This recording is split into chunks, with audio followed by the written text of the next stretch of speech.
এই দাবদাহের সময় তৃষ্ণার্ত হয়ে যাওয়ার, পিপাসার্ত হয়ে যাওয়ার প্রবণতা থাকে এবং সেটি হয়। আমরা ঢাকা মেট্রোপলিটন পুলিশের পক্ষ থেকে এবং আমাদের ইন্সপেক্টর জেনারেল মহোদয় পুলিশ হেডকোয়ার্টার্সের পক্ষ থেকেও ট্রাফিক পুলিশদের খাবার পানি, স্যালাইন, গ্লুকোজ, লেবুর শরবত, তারপরে এই সংক্রান্ত আরও যা কিছু প্রয়োজন হয় সেগুলো দেওয়ার ব্যবস্থা করেছেন।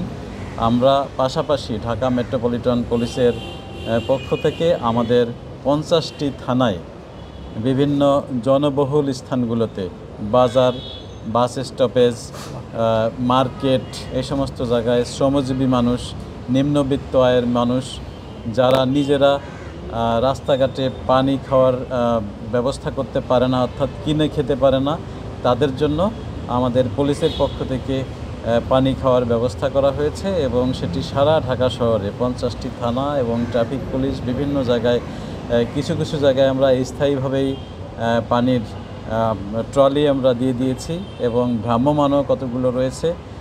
সেখানে বোতলের পানি যেগুলো, সেগুলো কিছু কিছু জায়গায় সরবরাহ করা হচ্ছে, কিছু কিছু জায়গায় স্যালাইন সরবরাহ করা হচ্ছে এবং টোটাল মেট্রোপলিটন এলাকায় যারা রয়েছে তাদেরকে সেবা দেওয়ার জন্য আমাদের এই প্রচেষ্টা।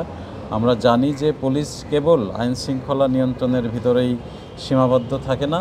আমরা গত যে করোনা অতিমারি সেটির সময় আমরা দেখেছি, সেটিতে বাংলাদেশের পুলিশ আমি মনে করি যে সারা বিশ্বের একটি নজির স্থাপন করেছে।